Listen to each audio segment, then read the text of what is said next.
Hello everyone, this is Josh with Tuxedo Talk, and today I wanted to do a little bit more of a current event type deal because it seems as though affirmative action and racially based admissions and maybe in the future hiring have been struck down by the Supreme Court. And long story short, there has been a lawsuit brought predominantly by Asian Americans saying that Harvard was discriminating against them racially in favor of other groups, and that this violated the 14th Amendment. And the Supreme Court, in a 6-3 decision, supported them, and saying that the college is no longer allowed to have that be the sole determining factor. However, the court said that admissions, they're allowed to take people's experiences with race in essays, things of that nature, into account. So there's a lot of hand wringing and people happy about this, people upset about this, and personally I think that nothing will ultimately change, because when you ever see things at that level of complexity, people are just going to find a way to do what it is they want to do anyway. So I wanted to offer a little bit of a different perspective on it, because I'm going to talk about things in my life in that I have been told to my face more than once in my life that I was being discriminated against because of my race and gender. And in those instances, it turned out to be the absolute best things that happened to me in my life, or at least among them. The first was, I was still a teenager, and I'm originally from Ohio. And if you don't know about Ohio, Ohio is pretty economically depressed, especially the area that I'm from. So I graduated high school in 2007, right when the Great Recession was happening. The housing bubble had burst, there's no work anywhere, and I was trying to become a firefighter.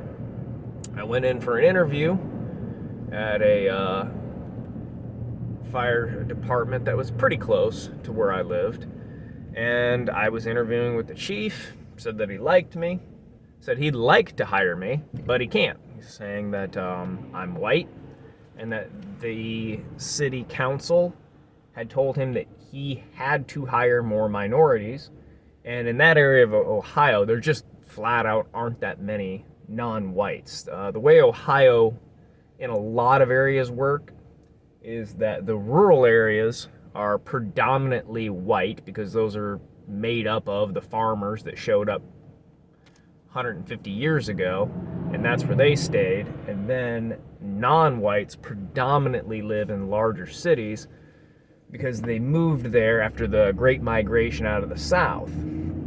And people who were non-white coming up out of the South didn't really want to go from one rural farm to a different rural farm, so they predominantly moved to cities and tried to find factory jobs back when that was a thing in America.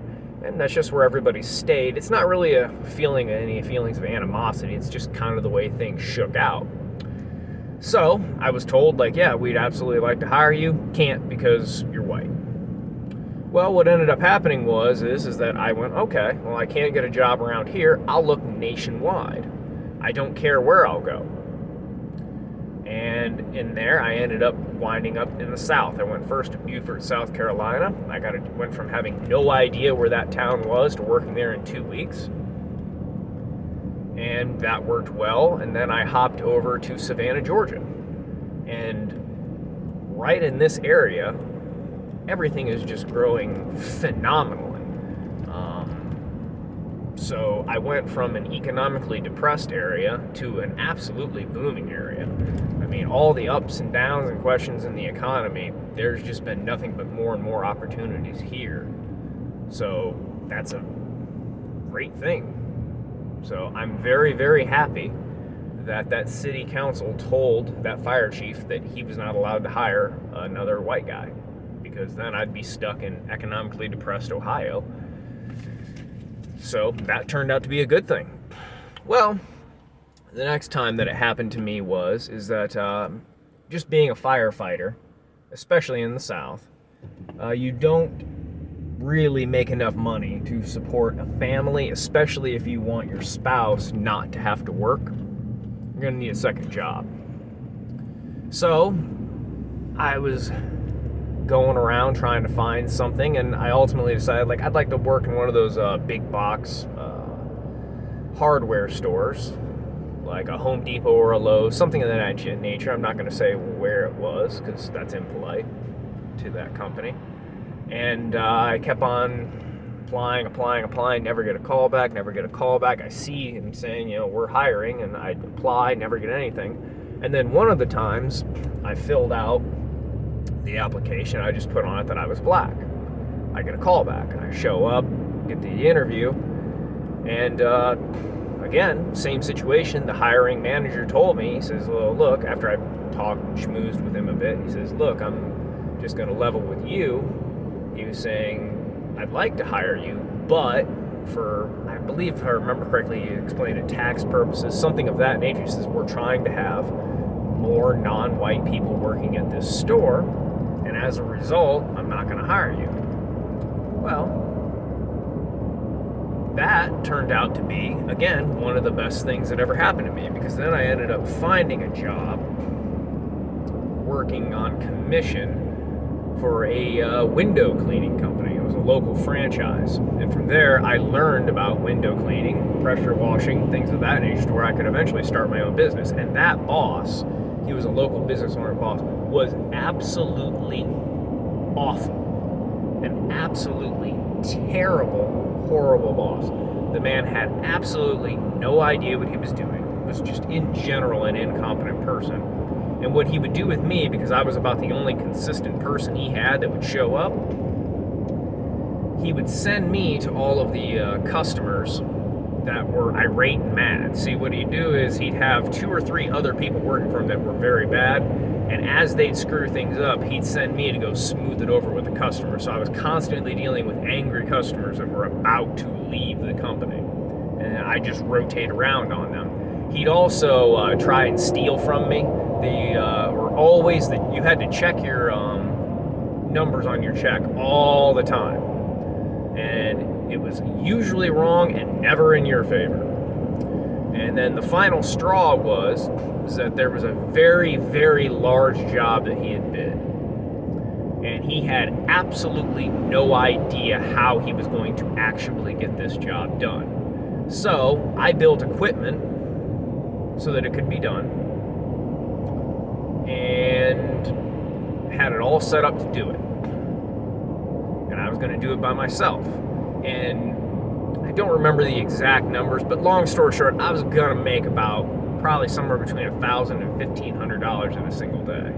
So it was going to be a good day because I worked on commission. Well, he shows up and says to me, he's like, well, that's just too much money, and I'll pay you like $500, and that's a fair amount for a day's work. To which then from there I said, I'm done, I quit. I'm not, no, this is unacceptable. And I didn't do it as calmly and nicely as I'm in this video. But again, him being an absolutely horrible boss and a terrible person turned out to be the best thing that ever happened to me, because it was what I needed as a motivator to go off and do my own thing. And not only do my own thing, but also it gave me the fire and the desire to not just get by, but to utterly crush this individual. And anger and vengeance can be great motivators. So I said all that to say this, to come back to the whole point of the Harvard discrimination suit. My argument would be to anybody who was suing them is that yes, it is a screwed up thing that someone will look at you and say, you're this, and as a result, you get that. You had no choice in what you were born as, and it doesn't matter who you are, this is how we're going to treat you. To which I would then say is to those people, why do you want to give your money to an organization that hates you, that would treat you in such a way? Now, I understand that Harvard is an elite institution. It has the keys to the kingdom, and that if you kiss the ring, it opens the doors to being in the top 1% of society. I do not argue that. But what I will say is that at some point, too, your dignity and your self-respect has to come in to an account. And I would also argue is that if you are the type of person who would get into Harvard on the merits, not just simply who you are, and I really don't care what your race, gender, sexuality, ideology, any of the endless things that could account for a person, you have the ability to do it on your own. Even if that means not going to Harvard. Now, I understand that there are certain things that you may want to do where you absolutely have to have a piece of paper. I went into a world of business, and you don't need, ultimately, anything to do that. But if you want to become something like a doctor or a lawyer, there's no way around it. You have to have the piece of paper that allows you to get a license to practice in your field.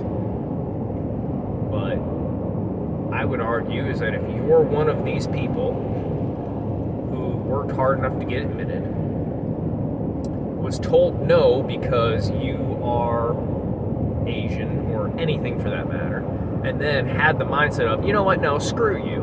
I'm going to take you to court. I'm going to fight this thing.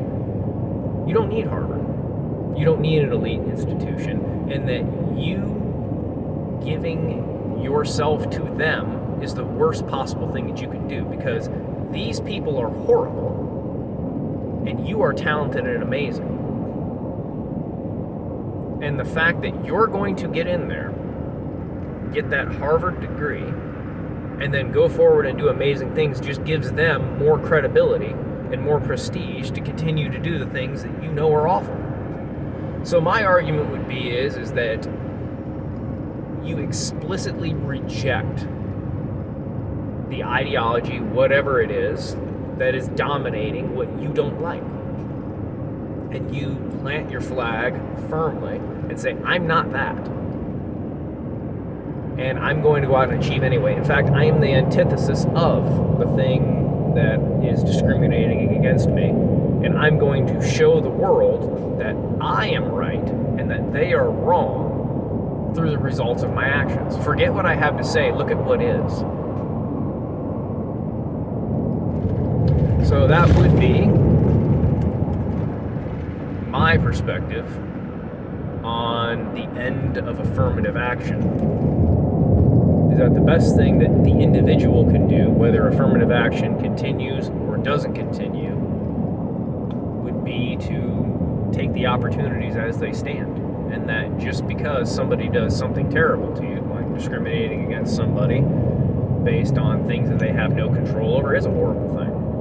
But you can then turn that into something wonderful.